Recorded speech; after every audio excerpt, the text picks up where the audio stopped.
আসসালামু আলাইকুম। সেলাই বাই মুন্নিতে আপনাদেরকে স্বাগত জানাচ্ছি।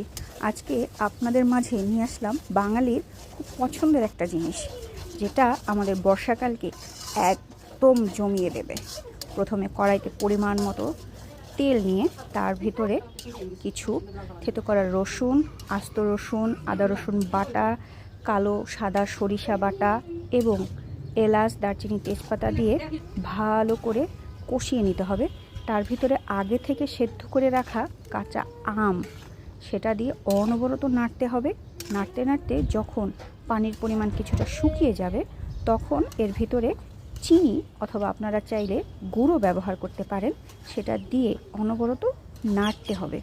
নাড়তে নাড়তে যখন কিছুটা আঠালো ভাব চলে আসবে, তখন এর ভিতরে দিতে হবে আগে থেকে ভেজে গুঁড়ো করে রাখা শুকনো মরিচ দিয়ে যখন সম্পূর্ণ আঠালো ভাব হয়ে আসবে, তখন এর ভিতরে দিতে হবে ভিনেগার এবং ভেজে রাখা পাঁচফোড়নের সামান্য গুঁড়ো।